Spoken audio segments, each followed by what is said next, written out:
Hi అండి. అందరికీ నమస్కారం. Welcome to my channel. ఈ వీడియోలో ఏపీ ప్రభుత్వ ఉద్యోగులకు మరియు పెన్షనర్లకు పెండింగ్ సమస్యల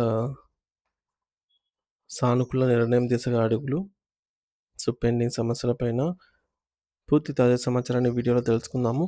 వీడియో అయితే ఎక్కడే కానీ స్కిప్ చేయకుండా ఎండ్ వరకు చూసేయండి. అప్పుడే ఇన్ఫర్మేషన్ పూర్తిగా అర్థమవుతుంది. అలాగే వీడియో చూస్తున్న ప్రతి ఒక్కరు లైక్ చేయండి ఫ్రెండ్స్. ఈ వీడియోని తోటి ఉద్యోగ పెన్షన్ మిత్రులతో అయితే షేర్ చేయండి. కొత్తగా మన ఛానల్ చూస్తున్న వారైతే సబ్స్క్రైబ్ చేసుకోండి. సబ్స్క్రైబ్ చేసుకోవడం వల్ల నేను చేసే ప్రతి ఒక్క వీడియో మీ వరకు రీచ్ అవుతుంది. ఇక ఆలస్యం చేయకుండా వివరాల్లోకైతే వెళ్ళిపోదాము.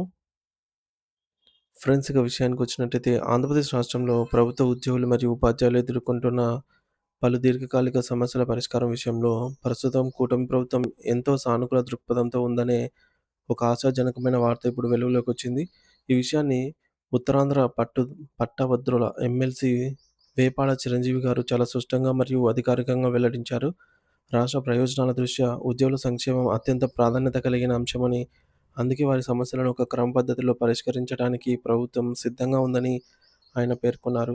గత రాత్రి ఒక ప్రైవేట్ ఫంక్షన్ హాల్‌లో ఉద్యోగ సంఘాల ఉమ్మడి వేదిక అయినటువంటి జేఏసీ ఆధ్వర్యంలో ఆయనకొక ఘనమైన అభినందన సభను ఏర్పాటు చేశారు. ఈ సభలో ఎమ్మెల్సీ గారు మాట్లాడుతూ రాష్ట్ర అభివృద్ధిలో కీలక పాత్ర పోషించే ఉద్యోగుల హక్కుల కోసం తానెల్లప్పుడూ అండగా ఉంటానని భరోసా ఇచ్చారు.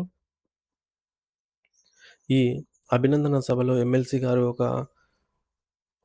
చిరంజీవి గారు ఒక ముఖ్యమైన విషయాన్ని గురించి ప్రత్యేకంగా అయితే ప్రస్తావించారు. అదేంటంటే రాష్ట్రంలోని మున్సిపాలిటీలలో పనిచేస్తున్న వేలాది మంది ఉపాధ్యాయులు మరియు ఉద్యోగులకు సంబంధించి ఇంటి అద్దె భత్యం హెచ్ఆర్ఏ 12% నిర్ణయిస్తూ ప్రభుత్వం జీవో విడుదల చేయడం నిజానికి ఈ డిమాండ్ ఎప్పటినుంచో పెండింగ్‌లో ఉంది. కానీ దానిని సాధించుకోవడం వల్ల ఇప్పుడు మున్సిపల్ ఉద్యోగుల జీవితాల్లో గణనీయమైన మార్పు రాబోతోంది. మున్సిపాలిటీ పరిధిలో పనిచేస్తున్న వారికి సరైన వసతులు కల్పించడంలో ఈ 12% హెచ్ఆర్ఏ అనేది ఎంతో కీలకమైనది. ఈ నిర్ణయం ద్వారా ప్రభుత్వం తన పట్ల చూపిస్తున్న ఆదరణకు ఉపాధ్యాయ లోకం ఎంతో సంతోషాన్ని వ్యక్తం చేస్తోంది. ఈ సందర్భంలో ఎమ్మెల్సీ గారు మాట్లాడుతూ ఒక ప్రజాప్రతినిధిగా తాను చేసిన ప్రయత్నం సఫలమై వేలాది మంది ఉద్యోగుల ఇళ్లలో వెలుగులు నింపడం తనకు ఎనలేని ఆత్మ సంతృప్తిని ఇచ్చిందని ఎంతో భావోద్వేగంతో చెప్పారు. ఉద్యోగుల గోడును ప్రభుత్వం దృష్టికి తీసుకెళ్లి వారికి న్యాయం జరిగేలాగా చూడటమే తన ప్రాథమిక బాధ్యత అని ఆయన గుర్తు చేస్తున్నారు. మరి ఈ చారిత్రాత్మక విజయం సాధించడానికి సహకరించిన రాష్ట్ర ముఖ్యమంత్రి శ్రీ నారా చంద్రబాబు నాయుడు గారికి ఆయన ప్రత్యేక ధన్యవాదాలు తెలిపారు. ఒక విజన్ ఉన్న నాయకుడిగా ముఖ్యమంత్రి గారు ఉద్యోగుల సమస్యలపై ఎంతో సానుకూల నిర్ణయం తీసుకున్నారని అయితే ప్రశంసించారు.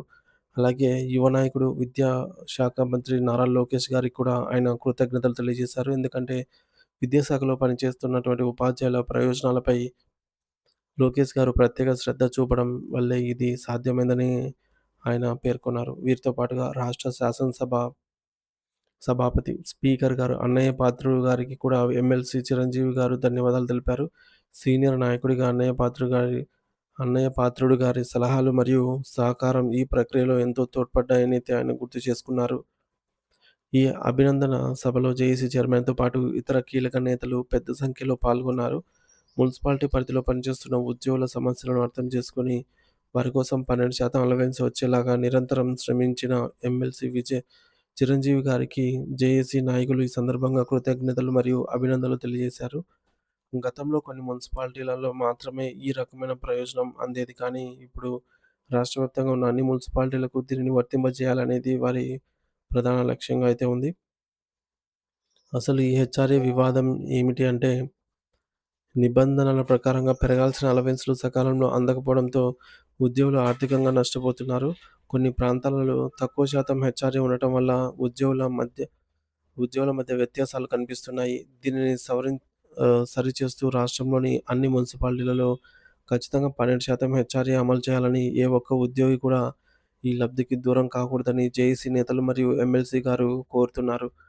ప్రభుత్వం కూడా దీనిపై సానుకూలమైన నివేదికలు రూపొందిస్తున్నట్టు తెలుస్తోంది.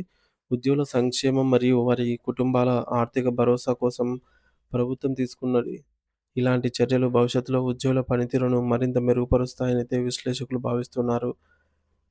మొత్తంగా ఎమ్మెల్సీ గారు మరోసారి స్పష్టం చేస్తూ కేవలం హెచ్ఆర్ఏ మాత్రమే కాకుండా పెండింగ్‌లో ఉన్న ఇతర టీఏలు మరియు పీఆర్సీ అంశాలపై కూడా ప్రభుత్వం దృష్టి సారిస్తుందనైతే చెప్పారు. ఒకేసారి కాకపోయినా దశల వారీగా అయినా గూడా అన్ని సమస్యలను పరిష్కరించి ఉద్యోగుల ముఖాల్లో చిరునవ్వు చూడటమే ప్రభుత్వం లక్ష్యమని ఆయన వివరించారు. ఉద్యోగులు ఆందోళన చెందాల్సిన అవసరం లేదని, సమస్యలేవైనా ఉంటే చర్చల ద్వారా పరిష్కరించుకోవచ్చని ఆయన హితవు పలికారు. ప్రభుత్వం సిద్ధంగా ఉన్నప్పుడు ఉద్యోగులు కూడా ప్రభుత్వ అభివృద్ధి ప్రణాళికల్లో భాగస్వాములు కావాలనైతే ఆయన కోరారు. మొత్తానికి మున్సిపల్ ఉద్యోగుల 12% హెచ్ఆర్‌ఏ సాధన అనేది ఒక గొప్ప విజయంగా పరిగణించబడుతోంది. దీనివల్ల వేలాది మంది ఉద్యోగ మరియు ఉపాధ్యాయ కుటుంబాల్లో ఆర్థికంగా కొంత వెసులుబాటు లభించబోతోంది. ఇలాంటి మరిన్ని మంచి నిర్ణయాలు ప్రభుత్వం నుంచి రావాలనైతే ఉద్యోగ వర్గాలు ఆశిస్తూ ఉన్నాయి.